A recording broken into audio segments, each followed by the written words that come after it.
Después de 200 años de la independencia, los países divididos por las potencias, saqueados por las transnacionales, nos reunimos para poder buscar una integración, pero una integración para la liberación de nuestros pueblos. Queremos convivir integrado un mundo. Es hora que ese mundo le ponga freno a los fondos buitres y a los bancos insaciables. Fondos buitres que además amenazan y hostigan. Estamos aquí para ganar, estamos aquí para formar gobiernos, estamos aquí para cambiar el país. También son terroristas económicos, los que desestabilizan la economía de un país y provocan pobreza, hambre y miseria a partir del pecado de la especulación. Alca, al carajo. Es que aquí ya no mandan los banqueros, aquí ya no manda el poder mediático, aquí ya no manda el Fondo Monetario y la burocracia internacional, aquí no manda la peluconería, aquí mandan ustedes. Estamos resueltos a ser libres, pase lo que pase y cuéstenos lo que nos cueste.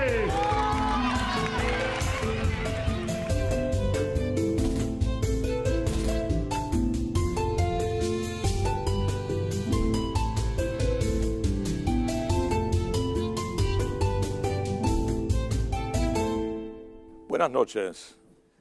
La televisión pública argentina tiene el placer de presentarles esta noche una emisión sobre las primeras jornadas del Foro Internacional Emancipación e Igualdad que acaban de tener lugar en Buenos Aires.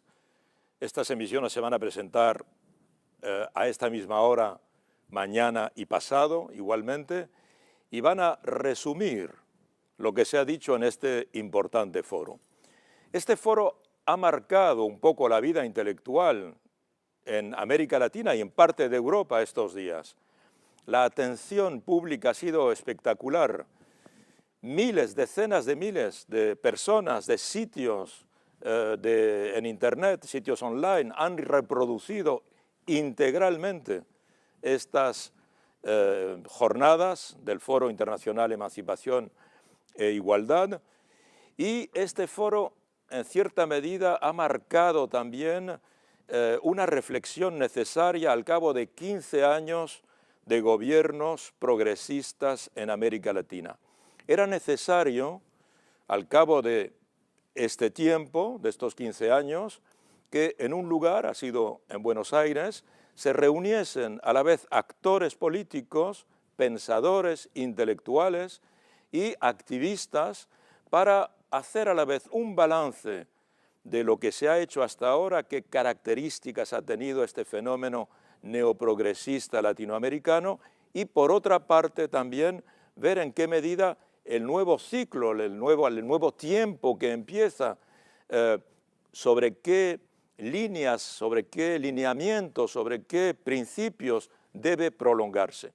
Por eso ha sido tan importante, además en un contexto político internacional marcado por el hostigamiento de las fuerzas conservadoras contra algunos gobiernos progresistas latinoamericanos, contra el gobierno brasileño de Dilma Rousseff en este momento, contra la presidenta Cristina Fernández y el gobierno argentino aquí, contra evidentemente Venezuela, el presidente Nicolás Maduro, por parte en particular de Estados Unidos y las fuerzas conservadoras internas. Entonces es un momento particular en el que es necesario regresar a la reflexión, a la teoría, y se han concentrado, repito, en Buenos Aires intelectuales de gran importancia internacional, venidos de toda América, América del Norte, América del Sur, venidos de Europa.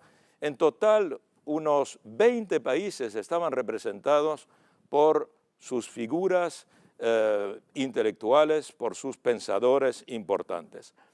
El foro fue inaugurado por una participación de autoridades. Primero tomó la palabra Ricardo Foster, como saben, el secretario de Coordinación Estratégica del Pensamiento Nacional, que ha sido quien ha concebido este foro, ha tenido esta idea tan brillante. Yo creo que la mayoría de los participantes, las participantes han apreciado este aporte fundamental de Ricardo Foster.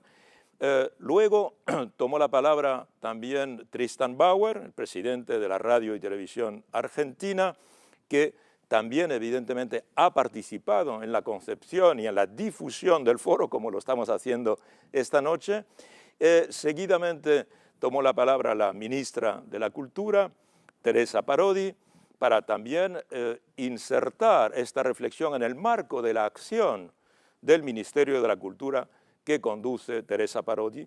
Y por fin tomó la palabra Aníbal Fernández, jefe de gabinete del Gobierno de la Nación, para explicar precisamente la articulación entre cultura, pensamiento y acción política. Sin la acción política, el pensamiento no tiene, el pensamiento intelectual, la teoría, no tiene la misma fuerza. Con la acción política, la teoría, la reflexión, se encarna en una acción y los países se transforman. Es lo que hemos estado viendo estos últimos tiempos. Y también un aspecto muy importante de lo que ha ocurrido es evidentemente la acogida del público, esta aceptación tan masiva del público. Buenos Aires, parte también de los argentinos venidos de provincia, se han volcado hacia el Teatro Cervantes en el corazón de la capital para asistir a este fenómeno.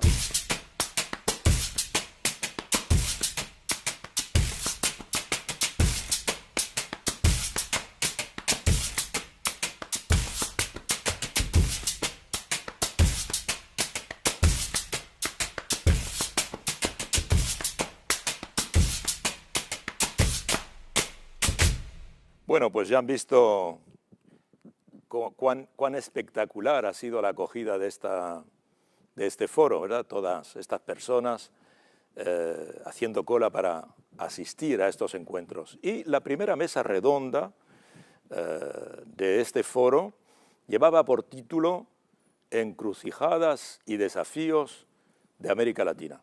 América Latina vive un momento particular, evidentemente, y ponentes venidos de 4 países diferentes, de México, de Uruguay, de Brasil y de Colombia, tuvieron la ocasión de precisamente recordar qué momento están viviendo sus países, qué momento vive América Latina. Por una parte teníamos a Cuauhtémoc Cárdenas, como saben, el hijo del célebre, famoso general Lázaro Cárdenas, que fue presidente de México en los años 30, que nacionalizó el petróleo. Cuauhtémoc Cárdenas es el fundador del Partido de la Revolución Democrática, del PRD, y pudo intervenir, lo van a oír, sobre la situación en México articulada a la situación con América Latina. Tuvimos luego a Constanza Moreira, de Uruguay. Uruguay también está viviendo un momento interesante en la continuidad del Frente Amplio, pero un cambio en la medida en que el presidente Mujica ha cedido el poder a Tabaré Vázquez, elegido recientemente, y por consiguiente hay una continuidad y a la vez, evidentemente, problemas diferentes, perspectivas diferentes en Uruguay. También tuvimos al célebre intelectual Emir Sader, profesor, teórico, también animador de una emisión sobre política internacional en la televisión pública brasileña, Emir Sader, que también dice qué momento está viviendo Brasil, un momento de gran hostigamiento internacional y de gran presión de las fuerzas internas en torno a la cuestión de la corrupción ligada a la empresa Petrobras.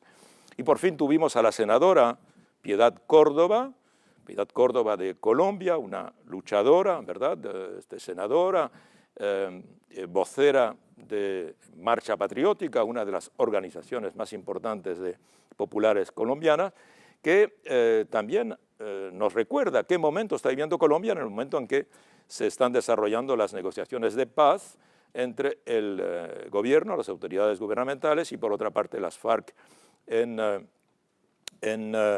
La Habana, ¿verdad? Y con perspectivas de llegar a una conclusión que se termine por fin uno de los conflictos más largos de América Latina y uno de los conflictos más largos en el mundo, ¿verdad? El conflicto de Colombia.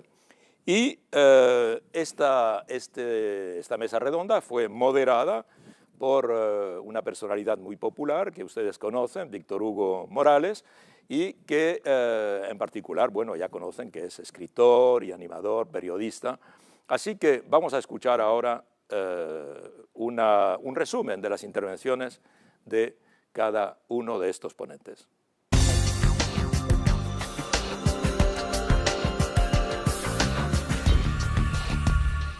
Me parece que lo que se tiene que lograr es crear mayorías políticas con un objetivo muy claro para justamente lograr igualdad y no la hegemonía o la imposición de uno o de unos cuantos.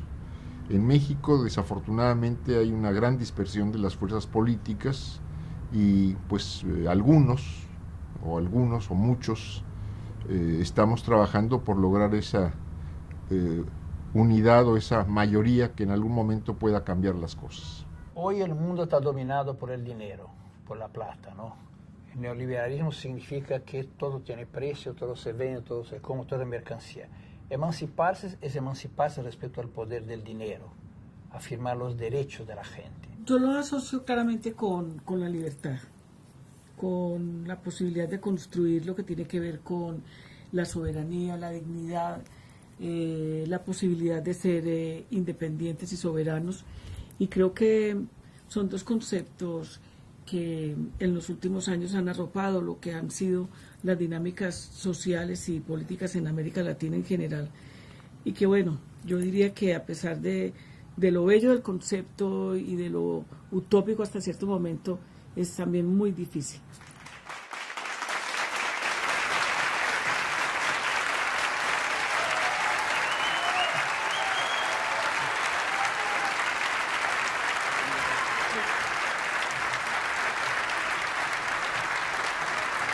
Un lujo, y vamos a compartir, mientras se van acomodando, algunos datos.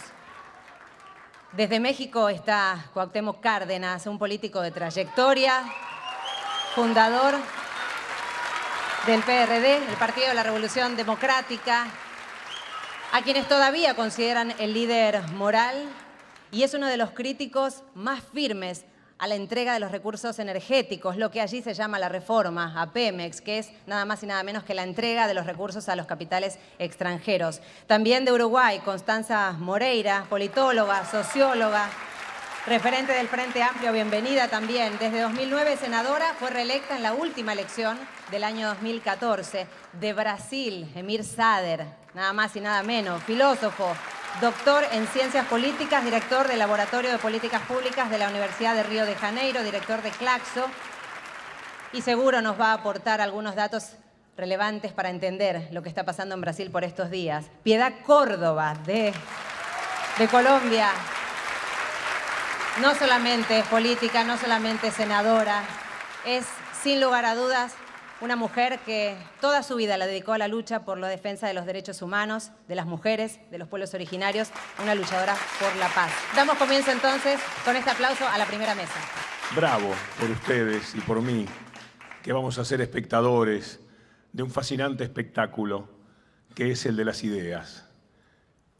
El de aquellas ideas que nos empujan a ser mejores, a saber más, a entender más, esa hambruna que tenemos para luchar por nuestros sueños desde un lugar mejor, desde una capacidad argumentativa más fuerte, cada día más sólida.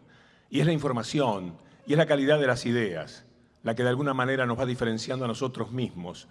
En la Argentina, acaso en América Latina en general, nos hemos construido en ciudadanos y periodistas mucho más sólidos que antes. Nos han forzado las circunstancias, pero bienvenidas sean, porque nos han hecho seguramente mejores. Alguna vez las crónicas dirán que había una cola que daba vuelta a la manzana en el Teatro Cervantes para presenciar el espectáculo de las ideas. Si estamos en este encuentro por la emancipación y la igualdad, habría que decir que México es, si no el país más distante, uno de los más distantes en América Latina para alcanzar estos que son dos objetivos de las luchas populares en nuestro continente. México ha sido el país, que quiero pensar, donde con mayor rigor y durante más tiempo se han puesto en práctica con todo rigor las políticas neoliberales. El pueblo mexicano ha luchado a lo largo de su historia principalmente para rescatar el ejercicio de su soberanía nacional. Allá en 1810, de 1810 a 1821, logró separarse, logró romper el poder colonial. En 1857 tuvimos una primera constitución liberal que emancipó las conciencias, y en 1917 la Revolución Mexicana nos legó una constitución que rescataba el dominio del subsuelo para la nación, de los recursos naturales, e incorporaba derechos sociales a nuestra ley fundamental, derechos de los campesinos a la tierra, derechos de los trabajadores a mejores condiciones y oportunidades.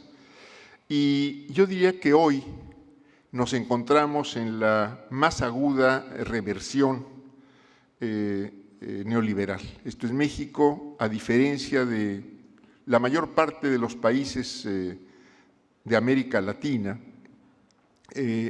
no ha logrado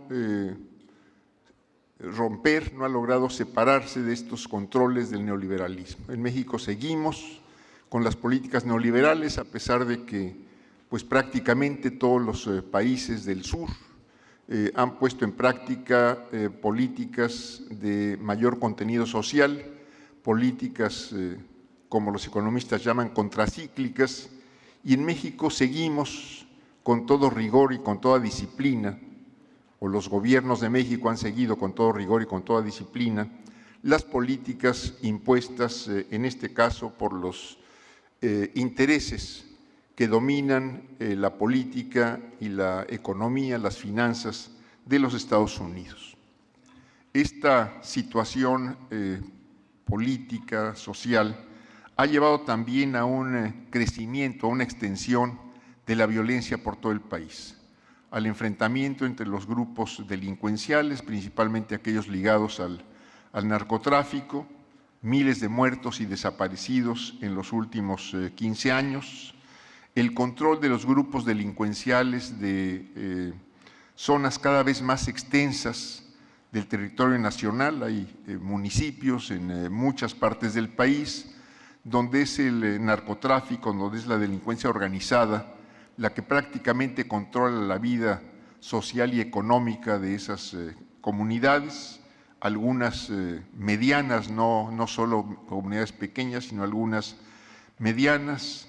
Tenemos desde luego el muy grave caso de los 43 desaparecidos en el mes de septiembre pasado en una población del estado de Guerrero, en Iguala, 43 estudiantes de una normal, de la normal de Ayotzinapa, que el gobierno no ha podido, no ha tenido la capacidad o no ha tenido la responsabilidad o el valor para dar cuenta de qué es lo que efectivamente sucedió, y menos para presentar con vida, que es una exigencia nacional y una exigencia internacional, a estos 43 desaparecidos. Desde los sectores progresistas se está buscando elaborar un proyecto que pueda servir de proyecto unificador de diferentes expresiones progresistas y democráticas, proyecto de nación en que se recupere, se rescate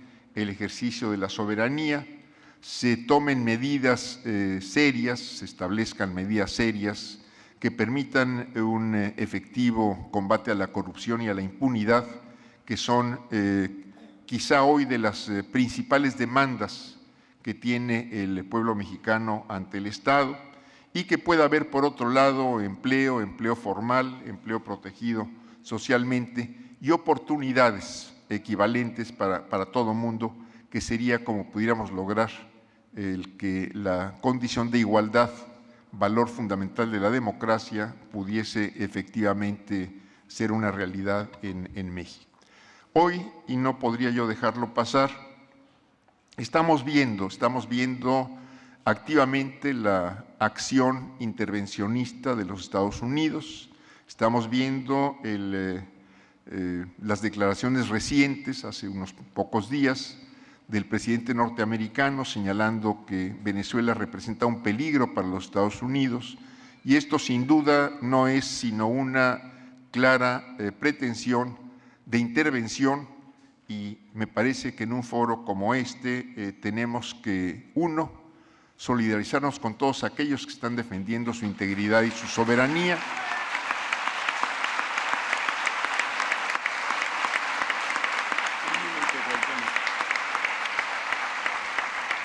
Rechazar con toda energía cualquier intervención, cualquier intromisión de un país en los asuntos de otro, exigir el respeto absoluto al derecho de autodeterminación de los pueblos. Y yo recordaría aquí una frase que para los mexicanos es pues fundamental, para los mexicanos nos da la guía, la norma que debe darse en nuestra política exterior principalmente, que es esta cita que dice entre los pueblos como entre las naciones, el respeto al derecho ajeno es la paz. Sentenció al derrotar la intervención extranjera allá por 1860 y tantos Benito Juárez. Muchas gracias. Gracias,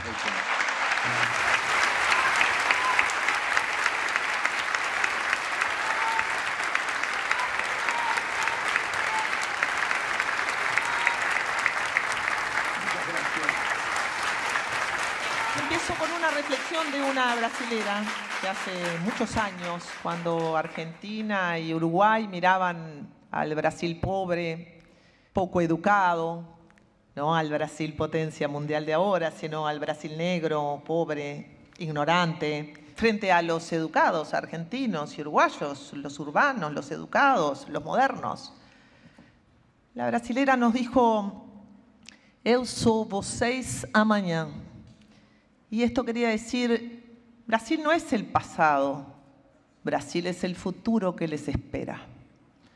Y esto vino a ser cierto para Argentina y para Uruguay, cuando cambió la pobreza, aumentó la malnutrición infantil, hubo miseria, hubo aislamiento, y hubo ese retroceso fantástico al que desembocaron nuestras economías, otrora prósperas, producto del famoso consenso de Washington, un conjunto de recetas elaborada por los bancos para cobrarle la plata a los países. Y bueno, ya se sabe que los bancos, con tal de cobrar la plata, son capaces de liquidar todos los bienes de sus deudores. Así que ese consenso de Washington, qué casualidad, pedía más o menos lo mismo que se le pide hoy a Grecia, que se le pide hoy a España. Cuando Lula asumió por primera vez en 2002, fue un escándalo. Y entonces la Red O Globo le dijo: dígame, ¿cómo cree que los mercados van a reaccionar a su triunfo, el triunfo del PT, el triunfo de un obrero?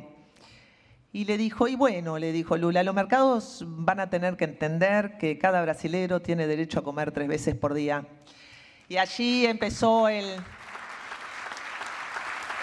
la gran era de la izquierda brasileña.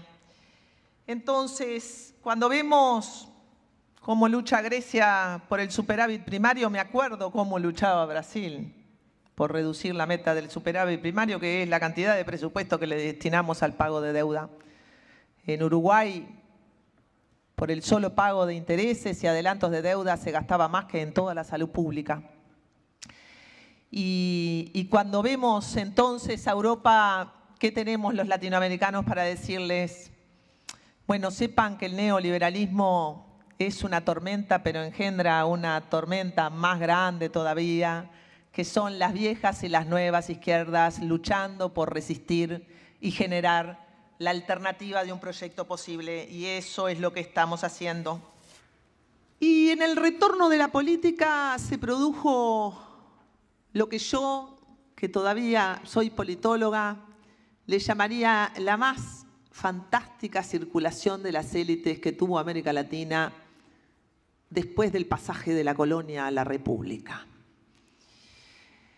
Y esto implicó que aquellas clases subalternas de la política, porque hay subalternidad política, así como hay subalternidad social, esas clases subalternas de la política que eran los trabajadores, los obreros, los indígenas, las mujeres, que las mujeres también son subalternas políticamente,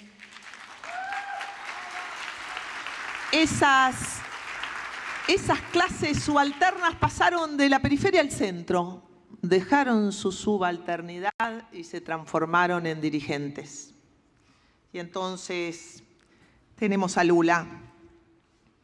A Lula, a quien la derecha brasilera trataba de interpretar como el obrero que se transformó en presidente. ¡Qué sociedad bárbara! ¡Qué movilidad social! Acá hasta los obreros se transforman en presidente. No, señor.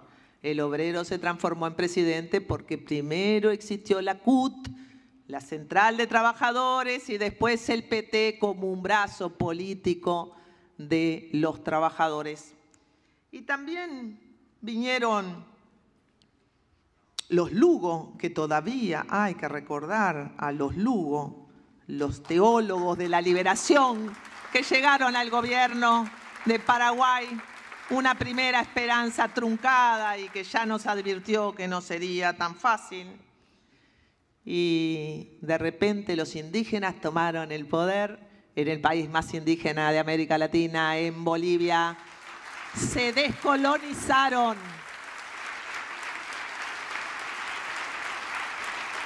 ¿Y qué diríamos de Dilma, de Michelle, de Cristina? Para todo el machismo latinoamericano, qué gobierno, señoras y señores, qué gobierno estas mujeres.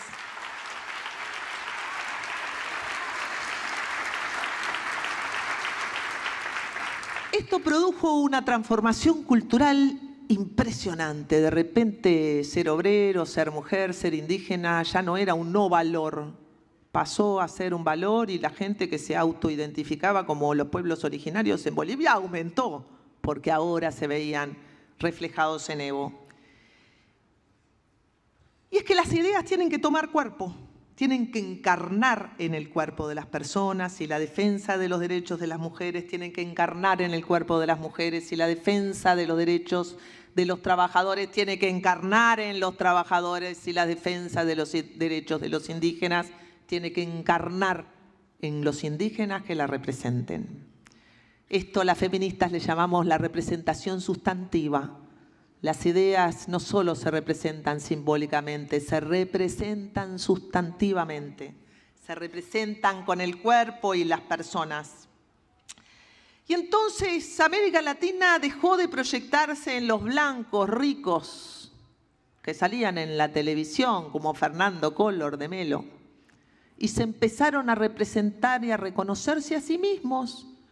¿Se imaginan a los uruguayos mesocráticos, clase medieras, ser representados por Mujica, que es un chacrero que dice cualquier cosa y anda vestido de cualquier manera?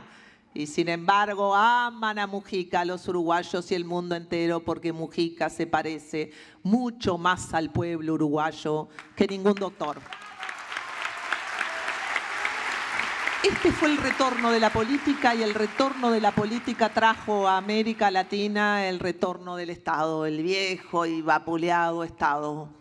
Tuvimos que conquistar a los funcionarios públicos para nuestro proyecto. Y ese Estado retomado se expresó en varias cosas. La primera y la más importante cosa que ha hecho que la década ganada sea una década ganada es que los gobiernos progresistas de izquierda, como quieran llamarle, reequilibraron la ecuación capital-trabajo. Hubo más poder para los trabajadores. Y al tener más poder esos trabajadores, ganaron más y demostraron que el salario no es la economía, estúpidos, es la cuestión más política que existe. El salario real aumenta cuando hay política, cuando hay democracia, y cuando hay ministros de trabajo que vienen del sindicalismo en todos nuestros países y que tienen horrorizada a toda la clase empresarial Otro sindicalista ministro de Trabajo. Sí, otro sindicalista ministro de Trabajo. La otra cosa que han hecho, y aquí nos ha dado una lección Venezuela, Bolivia, Ecuador, es recuperar para nosotros los recursos estratégicos. Es la nacionalización de los hidrocarburos en Bolivia. Es la lucha por recuperar PDVSA, la primera de las muchas luchas que tuvo Chávez en Venezuela. Es la estatización de Aerolíneas Argentinas, que anda muy bien, que anda muy bien.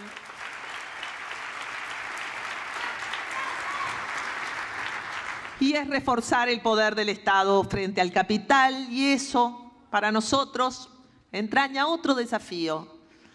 El Estado, instrumento de dominación, puede ser un instrumento de emancipación. Hay que decir un rotundo sí. Hay que convertir al Estado en un instrumento de emancipación. Pero para eso, algunos desafíos. El primero,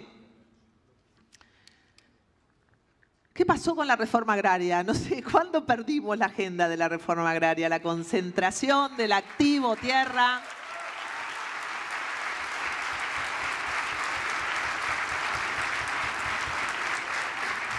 Siguen habiendo terratenientes, ¿verdad? Ya no los llamamos más terratenientes. La concentración del activo tierra es inmensa en América Latina. Y la pobreza se exhibe pornográficamente en detalle. Los tenemos contabilizados los pobres, dónde viven, con quién viven, qué piensan, qué sueñan, y la riqueza se oculta, pudorosa. Una vez Cristina Fernández habló sobre blanquear la renta del capital y se armó un escándalo acá en Argentina porque no sabemos nada sobre la riqueza. No sabemos nada sobre los empresarios. Vamos a tener que convencer a Naciones Unidas de que además de medir el panorama social de América Latina, mida la riqueza y destine recursos para medir la riqueza. Creo, y voy terminando, que hemos avanzado con pasos de gigante en la política, y la teoría y la academia se quedó atrás. Nadie entiende muy bien lo que pasa. Se escribe, sí, Emir se pasa pensando y escribiendo. Pero la política ha tenido tantas sorpresas que cuando los intelectuales terminaron de entender que se había acabado el neoliberalismo y que ya no existía pensamiento dominante y que podían sí comprometerse con la política ahora, que no había que tener tanta vergüenza de comprometerse con la política, cuando los intelectuales terminan, y yo lo soy, de asomarse a eso, ya andaba Evo Morales haciendo sus descolonizaciones y se habían producido millones de cosas que el pensamiento no alcanzó a procesar. Esta es la hora de hacerlo, porque creo que la práctica sin teoría es ciega, la teoría sin práctica es inútil. Pero necesitamos saber qué es esta mezcla de capitalismo corporativo, capitalismo de Estado, socialismo del siglo XXI. ¿Qué es esta batata que estamos construyendo acá en América Latina? Sobre todo si le queremos decir a los compañeros europeos por dónde va el rumbo de este barco. Así que intelectuales, a sudar la gota gorda, a ponerse a trabajar y a organizar en las ideas lo que nosotros estamos organizando en la vida política todos los días. Cuando se me invita a participar con un título tan sugestivo, como han dicho algunos de mis compañeros que me han antecedido en la palabra, emancipación e igualdad, desafíos y retos de la región, yo me puse a pensar que lo más importante de lo que debería yo plantear aquí, de hablar aquí, era fundamentalmente sobre lo que significa la paz de Colombia como un desafío y una esperanza para nuestra América. Y me fui hacia atrás, comencé a echar la película hacia atrás y me puse a pensar que todos esos sepultureros de la época pasada, del siglo pasado, que además alentaron con mucho entusiasmo la posibilidad de que la política desapareciera, de que además desaparecieran los parlamentos, las ideologías, creo que hoy no reconocerían a la región. Una región donde uno tiene que decir, como decía Gramsci, lo viejo no termina de morir y lo nuevo no termina de nacer. Y es ahí donde nosotros tenemos que recoger esa ola de cambios que se vino dando en las calles de nuestra América, lo que fue el Caracazo en Venezuela, lo que fueron las luchas por el agua y por el gas en Bolivia, lo que fue precisamente esos procesos destituyentes en el Ecuador, e igualmente también el estallido que se dio aquí en Argentina, pero fundamentalmente claro, una gran movilización que se dio en toda nuestra América. Y yo creo que el capitalismo pensó que con la implantación o muchos pensaron que con la implantación del modelo neoliberal, pues el capitalismo se iba a disparar. Y nosotros hemos visto recientemente, de estos 15 años hacia atrás, que eso no es precisamente lo que no ha ocurrido, que la utopía no se ha muerto, como tampoco podría decir uno que el capitalismo ha desaparecido.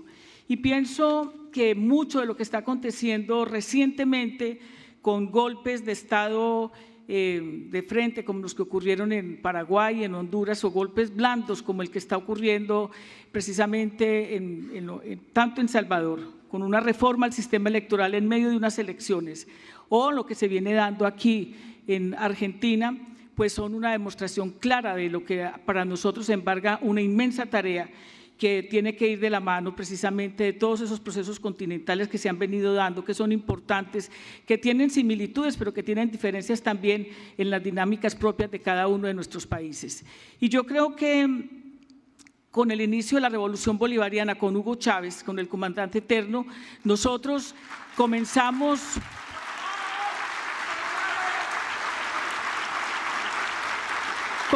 un proceso que prende la mecha en toda la región.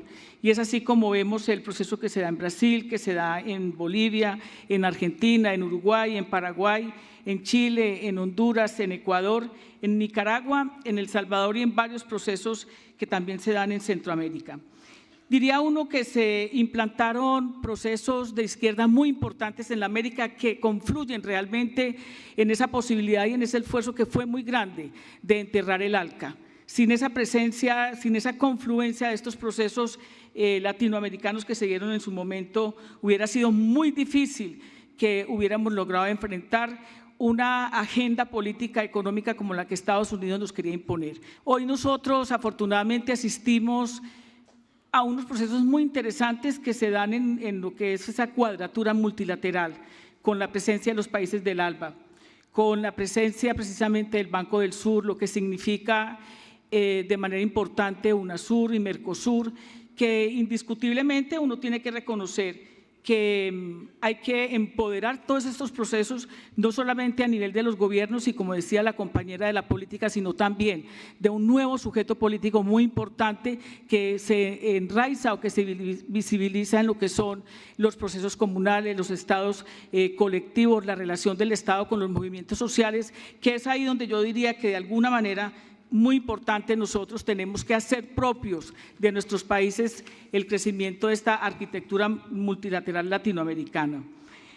Y hoy nosotros asistimos expectantes, obviamente sí, a un cambio de época que se ve rodeada por esta nueva arquitectura jurídico-política desde los movimientos y desde el pensamiento de la izquierda, pero que también de manera muy clara del imperio va generando una serie de estrategias para oponerle precisamente a esa arquitectura. Y es como nosotros vemos que surge, por ejemplo, la Alianza del Pacífico que es obvio que tiene su razón de ser en la posibilidad de enfrentar a CELAC o de enfrentar precisamente lo que significa el ALBA, y que el único país que queda por fuera realmente de esa construcción es Ecuador. De resto, tiene una salvaguardia importante en países como Chile y como Colombia y como México, que hacen parte realmente de países que están siendo y que siguen siendo dominados por el imperio norteamericano y con una ocupación militar muy fuerte en cada uno de nuestros países. Yo he venido pensando y quería compartir con ustedes, porque nosotros como un país vecino, al país hermano, a la República Bolivariana de Venezuela, pues no solamente compartimos una larga frontera, sino también una serie de problemas que no son comunes a los dos países. Yo pienso que Estados Unidos tiene como una meta inmediata lo que son mellar ese proceso de la revolución bolivariana en cabeza de Hugo Chávez y que hoy defiende con toda su ardentía Nicolás Maduro. Y mellarla precisamente porque tiene mucho que ver con la pérdida del dominio y del control del patio trasero, como nos veía los Estados Unidos. Y la pérdida y la mella fundamentalmente que hoy cada vez más comienza con un proceso de desprestigio, con un proceso de descalificación de unas elecciones donde se ganan precisamente la presidencia de la República de una forma clara y transparente, pero que hoy comienza con toda esa estrategia fundamentalmente a puertas de unas elecciones. Yo diría que es parte de lo que pasa aquí en Argentina, donde empieza todo este proceso también de debilitamiento, de descalificación, de agotamiento de la misma opinión pública, porque aquí hay unas elecciones presidenciales en mayo y hay una disputa grandísima por ese poder. E igualmente las elecciones en Venezuela, que son elecciones hacia la Asamblea Nacional, que se van a dar precisamente a finales del mes de octubre o a principios de noviembre, en todo caso a final del año, y elecciones locales y territoriales también en Colombia. La campaña que se ha hecho contra el gobierno de Venezuela ha sido una campaña espantosa. El compromiso de Washington es el debilitamiento de todos estos procesos. Procesos además que para debilitarlos se vale de lo que decía uno de los que abrió la intervención en la tarde de hoy, de los medios de comunicación poderosísimos, misiles, tierra-aire, que son capaces de desvertebrar cualquier proceso importante cuando no se tiene ni la solidez ni el acompañamiento de las masas populares y de los sectores populares para lograr defender estos procesos en la región. Y esto a mí me parece que es muy importante dejarlo en claro aquí. Nosotros pertenecemos y hacemos parte de un proceso revolucionario, bolivariano, transformador, humanista en la región. Y eso no nos impide a nosotros reconocer que desde Colombia se ha instalado una base para desestabilizar y ayudar a desestabilizar a la región, de la mano del narcotráfico, que diría yo que es la multinacional del capitalismo, que además con el neoliberalismo, esta multinacional del capitalismo que con el neoliberalismo ha permitido los paraísos fiscales, ha permitido toda la desregulación financiera, ha permitido además que se creen sectores empresariales de bolsa para poder engordar los bancos a partir de los productos precisamente de ese narcotráfico. Narcotráfico además que ha suministrado las armas del paramilitarismo.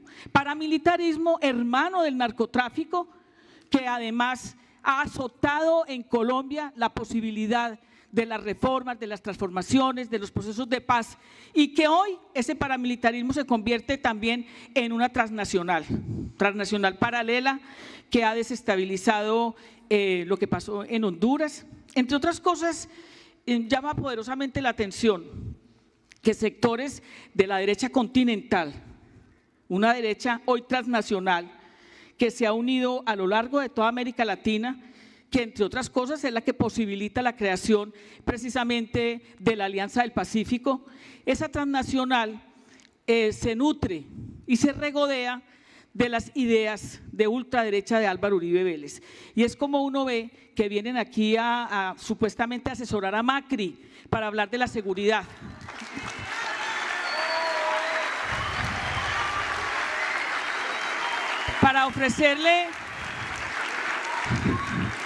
Para ofrecerle propuestas de apoyo en seguridad. Yo les quiero decir que eso es puro cuento. Eso no son sino el paramilitarismo reencarnado nuevamente en unas dictaduras militares que ya no lo hacen directamente, sino que lo hacen a través de estos gestores. La paz de Colombia es la paz de la región. Y sin la paz en Colombia no habrá paz. Si Venezuela se cae, el efecto dominó aplasta a toda la región. No es Venezuela. No es que Nicolás Maduro no sea inteligente. No es que tenga un lenguaje procaz, como quieren decir algunos. No es que en Venezuela esté regentada por los militares. No es eso. Es que el imperialismo viene con toda la fuerza y por eso tiene tambaleando la posibilidad de que Dilma Rousseff pueda ser derrotada a través de una tercera elección. Ya se acabaron las elecciones en Brasil, ella ganó las elecciones y tienen que respetar el resultado electoral de una democracia, gústeles o no les guste. Y de igual manera, la forma como han venido debilitando, desprestigiando el gobierno de una mujer a la que le ha tocado realmente duro, como Cristina Kirchner. Nosotros sentimos enormemente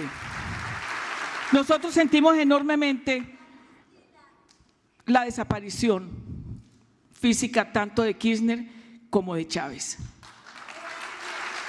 Porque además eran dos titanes de la región.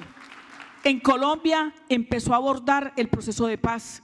Él estuvo conmigo en las liberaciones que fueron el prolegómeno de la Mesa de La Habana. Y con Chávez, que era un soñador empedernido por la paz en Colombia, pero más allá, era porque él entendía que si en Colombia no hay paz, esas bases militares van a estar ahí. Colombia se precia de ser el Israel de Sudamérica, y así lo reconocen y lo aplauden en Colombia como que fuera mucha gracia. Y en la medida en que nosotros no tengamos absolutamente claro que hay que rodear el proceso de paz en Colombia, la Mesa de La Habana está exigiendo solamente dos cosas: garantías políticas para que el pueblo colombiano y la insurgencia pueda hacer política. No como ocurrió en el pasado, donde asesinaron a 5.000 miembros de la Unión Patriótica, el genocidio de la Unión Patriótica después de un acuerdo de paz. Y también la discusión del modelo de desarrollo que se contrapone precisamente a los deseos y a los intereses imperialistas que se dan en la región. Por eso yo quiero dejar muy claro aquí que a nosotros como colombianos y como colombianas nos interesa muchísimo el proceso de paz. Nosotros tenemos que ser capaces de transformar la guerra de las balas por la guerra, por la batalla de las ideas. Nosotros tenemos que ser capaces de construir un país de nuestros sueños, pero nosotros pertenecemos a la América de Bolívar. Nosotros solos no somos, nosotros somos en todos, nosotros somos nosotros y nosotras.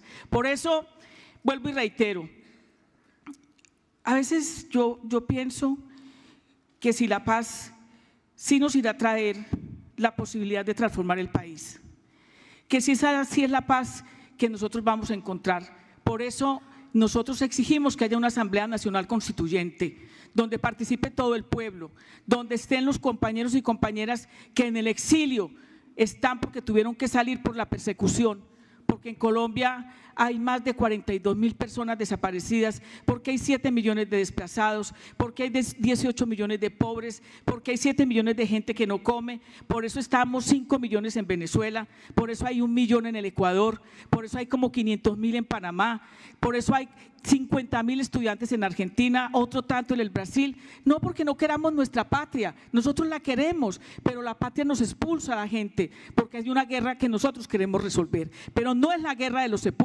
sepulcros, no es el armisticio, no es el cese del fuego porque sí, es una posibilidad de transformar a Colombia y de ahí lograr fortalecer esa patria grande. Por eso el cambio de época nos llama hoy, Emir, a una cosa muy concreta. Vamos a ver si UNASUR sí sirve. Vamos a ver si CELAC, cuando dijo que América era una región de paz, sí es cierto. Vamos a ver si es verdad que funciona el Mercosur. Vamos a ver si es cierto que esta arquitectura multilateral desde el socialismo, desde el humanismo, es capaz hoy de lograr la paz en Colombia, de resolver con la política los enormes conflictos y las ambiciones del imperialismo que viene con todo. Y vamos a ver si somos capaces de defender a Venezuela. Venezuela no está sola, Nicolás no está solo, Venezuela somos todos y somos todas. Muchísimas gracias.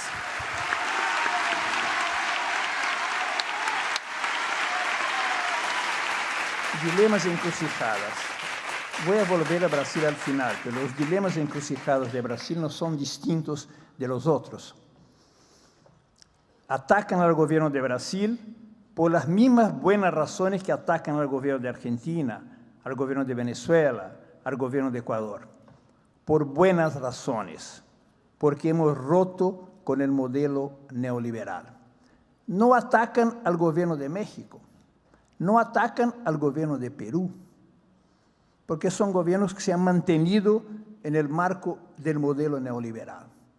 Nosotros podemos estar orgullosos de nuestra querida América Latina en este siglo XXI, porque algunos de nuestros países, aún en un marco de crisis internacional del capitalismo, en un marco de hegemonía imperial norteamericana, hemos disminuido la desigualdad, disminuido la miseria, disminuido la pobreza.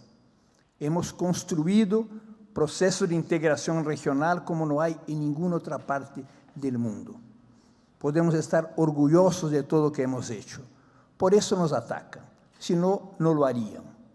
Porque hemos, al contrario de nuestro querido México, llevado por su élite corrompida, México se casó con Estados Unidos creyendo que casaba con una viuda rica. Se casó con una viuda quebrada, falida, uno de los epicentros de la recesión internacional. El país de mayor grado de consumo de drogas en el mundo, por todas las razones que sabemos, el modo de vida norteamericano. Brasil, Uruguay, Argentina, Venezuela, Ecuador, Bolivia, hemos escogido un otro camino. En lugar de la centralidad del ajuste fiscal, la centralidad de las políticas sociales. ¿Qué mejor política podría ser para el continente más desigual del mundo? Priorizar las políticas sociales, promover los derechos de los más postergados, de los más frágiles, de esos que más han sufrido en la dictadura militar, en los gobiernos neoliberales.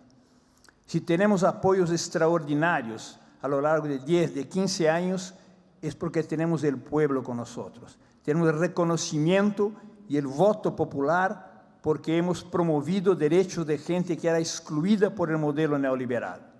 Para el neoliberalismo basta 1/3 de nuestros países.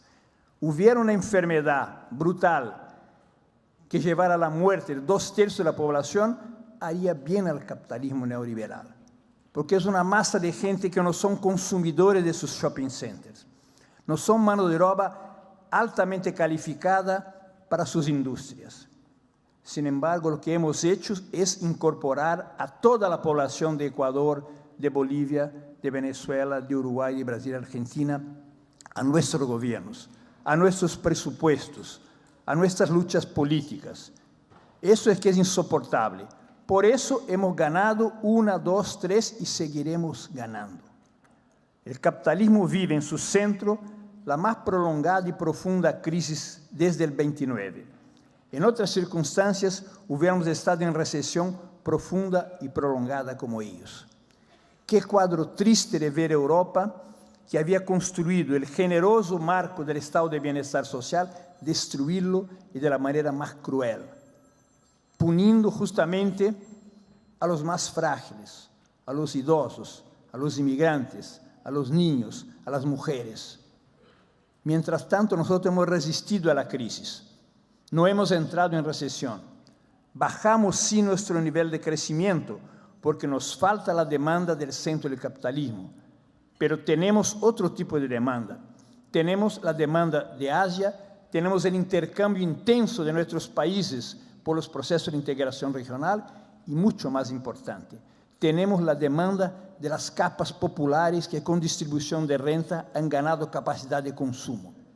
Porque como dice Lula, el pobre no es problema, el pobre es solución. Distribuye renta, el pobre no va a depositar su plata en HSBC en Suiza.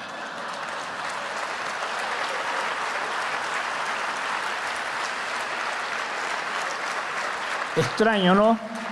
Que a la derecha le encanta denunciar supuestos casos de corrupción vinculados al Estado.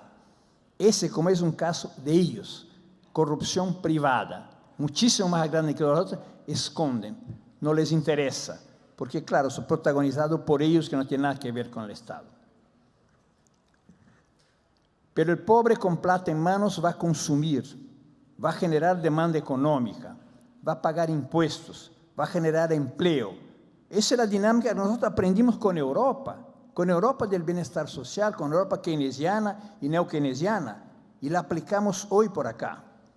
No es la austeridad la que lleva a la retomada del crecimiento económico. Lo fuera, Alemania habría comandado la retomada del crecimiento económico de Europa. No es lo que pasa. Lo que pasa con Grecia es simplemente algo multiplicado de lo que pasa con todas las políticas de austeridad. 20% menos de su Producto Interno Bruto. Paga cada vez más su deuda y debe cada vez más. Esa es la política neoliberal que fracasó. Fracasó, pero dejó herencias duras. Nosotros pagamos precios sobre ella, de ahí los dilemas actuales que tenemos.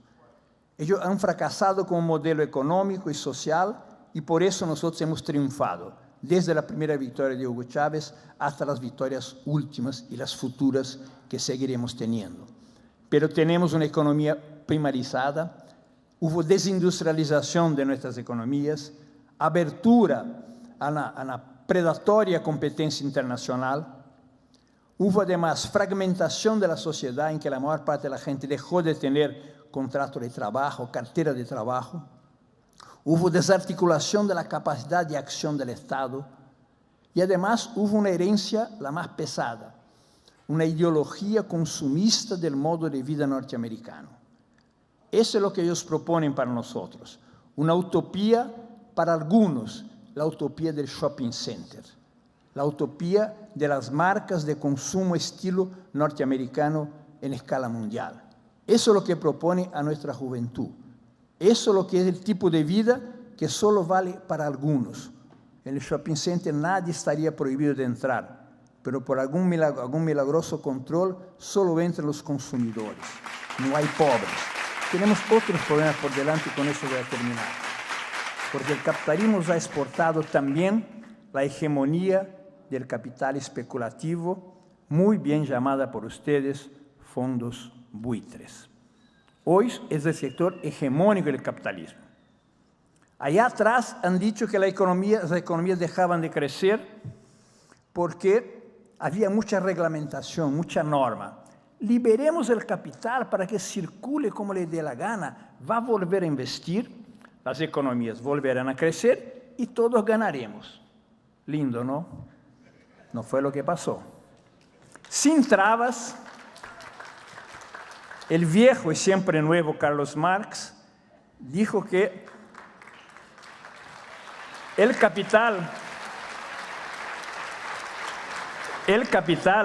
no está hecho para producir, está hecho para acumular. Si gana más en la bolsa de valor en especulación financiera, va para allá, porque la tasa de interés es alta, porque tiene liquidez, porque paga poco impuesto. Y es lo que pasó en la escala mundial, una gigantesca transferencia de capitales del sector productivo al sector especulativo. El sector bancario, el sector financiero hoy vive de la especulación. No financia la producción, no financia el consumo, no financia la investigación tecnológica. Vive de compra y venta de papeles. Esos datos que pone al final del día, no sé cuántos ceros, ¿no? Movimiento de la bolsa de valores, no sé cuánto, no se ha generado ni un bien ni un empleo, al contrario. Es el capital determinante en el mundo de hoy y nuestras sociedades también. Nuestras economías tienen dificultad de crecer porque la burguesía pone su capital en la especulación financiera y no en la producción. Es el tema central nuestro hoy día. Cómo reglamentar la circulación de capital especulativo, cómo fomentar formas de inversión productiva, cómo inducir un nuevo ciclo de expansión. Porque hay un modelo económico y social que nuestro pueblo aprobó y sigue aprobando, eligiendo y reeligiendo. Desarrollo económico con distribución de renta. Pero el gran capital no le gusta. No les gusta porque no quieren producir para el consumo popular. Quieren producir o soja para exportación, coches, o poner plata en el exterior o paraísos fiscales. Hay una contradicción entonces está en el seno del capitalismo entre las necesidades y la voluntad política de nuestro pueblo y las decisiones que están en manos del capital privado. Tenemos que encontrar formas de inducirlos, de condicionarlos, de hacer con que sea posible por la presión popular, por las mayorías políticas que tenemos, etcétera, etcétera, a volver a crecer. Tenemos finalmente que quebrar la espina dorsal del capital especulativo. al igual que Argentina tiene y va a derrotar los fondos buitre, tenemos que derrotar los fondos buitre en nuestros otros países. Es el tema más, la encrucijada, el dilema más importante. Volver a poner una dinámica de producción, de generación de bienes, de generación de empleos. Hay otros dilemas que conocemos bastante bien y en Argentina se conoce mejor todavía, ¿no? La fabricación, como diría Noam Chomsky, de la opinión pública. Fabricación a través de monopolios mediáticos privados. ¿Quién ha elegido a esa gente para hablar en nombre del país? ¿Quiénes han votado?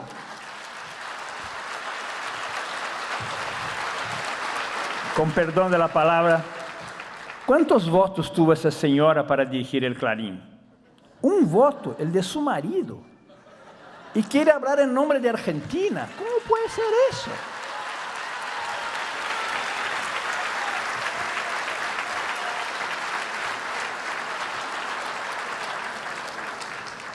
Es un tema fundamental, porque está vinculado al tema anterior de la disputa de valores, de disputa hegemónica, que es quebrar la hegemonía del monopolio privado de los medios de comunicación. Argentina ha avanzado, Uruguay ha avanzado, Ecuador ha avanzado, Bolivia ha avanzado, Venezuela ha avanzado. Y ahí yo entro en Brasil. Casi se perdió la elección porque Brasil no ha avanzado nada hasta ahora en la democratización de los medios de comunicación. Pero el último tema absolutamente indispensable es la integración regional. No vamos a poder nunca resistir a nivel individual a los empujes recesivos del capitalismo internacional, a las ofensivas especulativas. En el Mercosur en particular tenemos una gran homogeneidad con el ingreso de Venezuela, de Ecuador, de Bolivia. Solo podemos avanzar a partir de ahora para superar la primarización de nuestra economía, construyendo nuevos nichos de desarrollo industrial, desarrollo tecnológico. Tenemos capitales, tenemos el Banco del Sur, tenemos el Banco de Desarrollo de los BRICS, felizmente. Tenemos tecnología, tenemos personal calificado, tenemos proyectos. Y nuestra responsabilidad hoy día organizar proyectos de desarrollo no a nivel nacional, sino a nivel regional. Un proyecto que no sea solo desarrollo económico, sino creación de nuevas economías latinoamericanas. Creación de mecanismos dinámicos nuestros, basados en los recursos que sí tenemos, en la tecnología que sí la tenemos. Eso tiene que ser una obligación indispensable a partir de ahora. Solo así podremos efectivamente superar esas inestabilidades promovidas por la especulación financiera, por los fondos buitre, etc. Pero estamos contentos. En un mundo en crisis, recesivo, de retrocesos enormes, resistimos. En esos países por lo menos resistimos. Resistimos bien, con orgullo, con democracia, con apoyo popular, con líderes extraordinarios. ¿Qué continente del mundo puede tener a la vez, dirigiendo sus países, 3 mujeres que han resistido a la dictadura militar,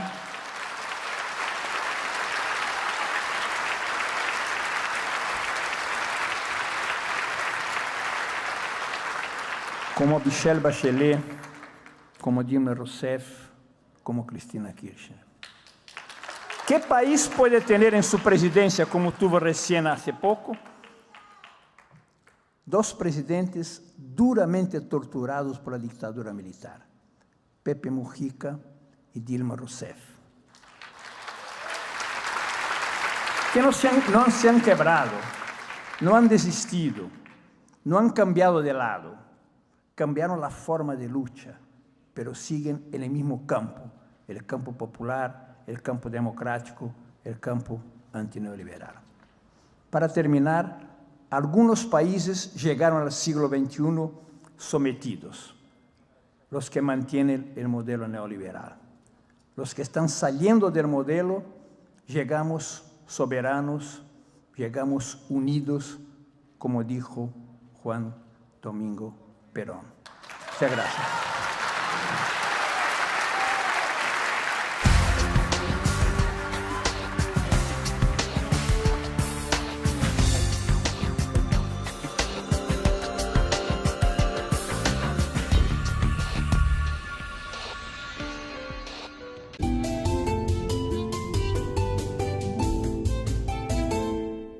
Buenas noches. La televisión pública argentina tiene el placer de presentarles esta noche una emisión sobre las primeras jornadas del Foro Internacional Emancipación e Igualdad que acaban de tener lugar en Buenos Aires.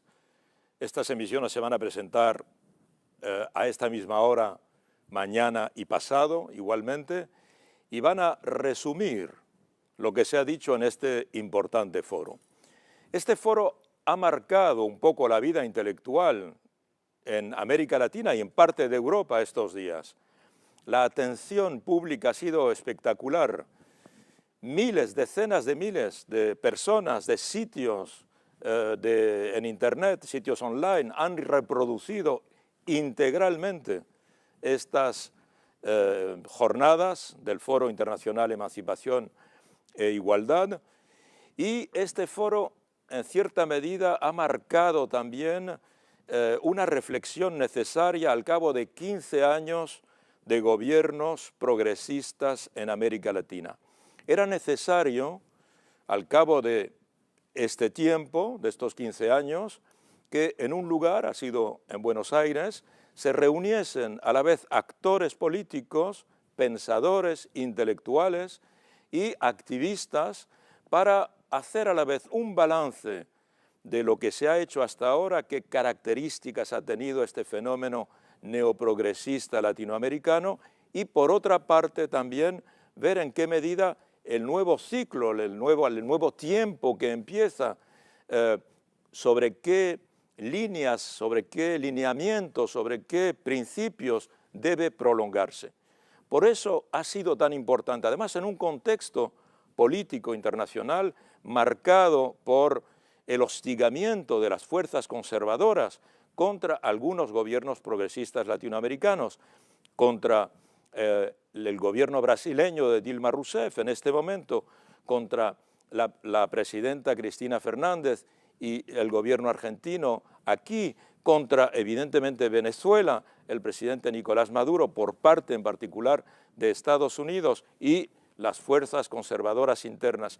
Entonces es un momento particular en el que es necesario regresar a la reflexión, a la teoría, y se han concentrado, repito, en Buenos Aires intelectuales de gran importancia internacional, venidos de toda América, América del Norte, América del Sur, venidos de Europa.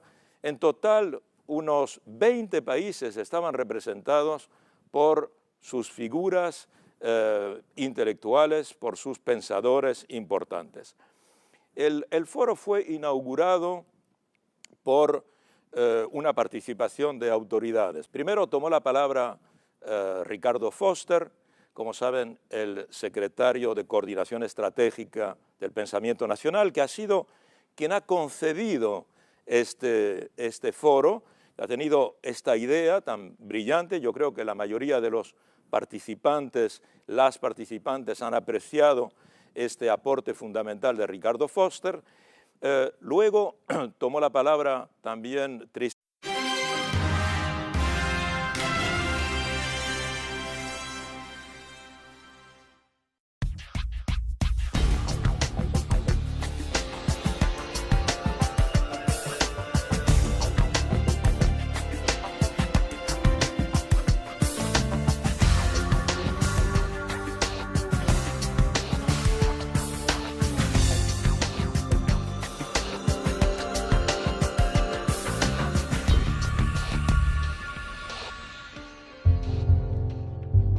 Después de 200 años de la independencia, los países divididos por las potencias, saqueados por las transnacionales, nos reunimos para poder buscar una integración, pero una integración para la liberación de nuestros pueblos. Queremos convivir integrado un mundo.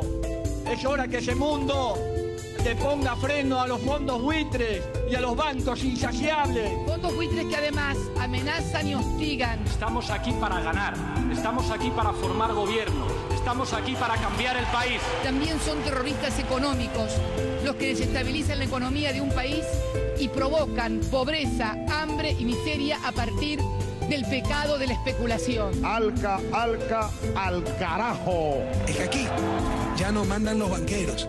Aquí ya no manda el poder mediático. Aquí ya no manda el Fondo Monetario y la burocracia internacional. Aquí no manda la peluconería. Aquí mandan ustedes. Estamos resueltos a ser libres. Pase lo que pase y cuéstenos lo que nos cueste.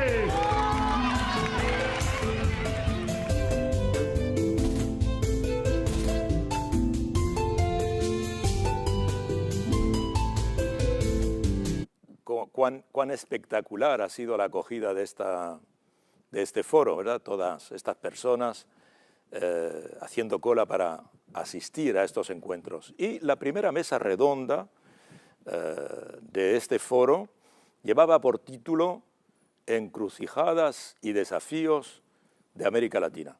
América Latina vive un momento particular, evidentemente, y ponentes venidos de 4 países diferentes, de México, de Uruguay, de Brasil y de Colombia, tuvieron la ocasión de precisamente recordar qué momento están viviendo sus países, qué momento vive América Latina. Por una parte teníamos a Cuauhtémoc Cárdenas, como saben, el hijo del célebre, famoso general Lázaro Cárdenas, que fue presidente de México en los años 30, que nacionalizó el petróleo. Cuauhtémoc Cárdenas es el fundador del Partido de la Revolución Democrática, del PRD, y pudo intervenir, lo van a oír, sobre la situación en México articulada a la situación con América Latina. Tuvimos luego a Constanza Moreira de Uruguay. Uruguay también está viviendo un momento interesante en la continuidad del Frente Amplio, pero un cambio en la medida en que el presidente Mujica ha cedido el poder a Tabaré Vázquez, elegido recientemente, y por consiguiente hay una continuidad y a la vez, evidentemente, problemas diferentes, perspectivas diferentes en Uruguay. También tuvimos al célebre intelectual Emir Sader, profesor, teórico, también animador de una emisión sobre política internacional. Stan Bauer, el presidente de la Radio y Televisión Argentina, que también evidentemente ha participado en la concepción y en la difusión del foro, como lo estamos haciendo esta noche. Seguidamente tomó la palabra la ministra de la Cultura, Teresa Parodi, para también insertar esta reflexión en el marco de la acción del Ministerio de la Cultura que conduce Teresa Parodi. Y por fin tomó la palabra Aníbal Fernández, jefe de gabinete del Gobierno de la Nación, para explicar precisamente la articulación entre cultura, pensamiento y acción política. Sin la acción política, el pensamiento no tiene, el pensamiento intelectual, la teoría, no tiene la misma fuerza. Con la acción política, la teoría, la reflexión, se encarna en una acción y los países se transforman. Es lo que hemos estado viendo estos últimos tiempos. Y también un aspecto muy importante de lo que ha ocurrido es evidentemente la acogida del público, esta aceptación tan masiva del público. Buenos Aires, parte también de los argentinos venidos de provincia, se han volcado hacia el Teatro Cervantes en el corazón de la capital para asistir a este fenómeno.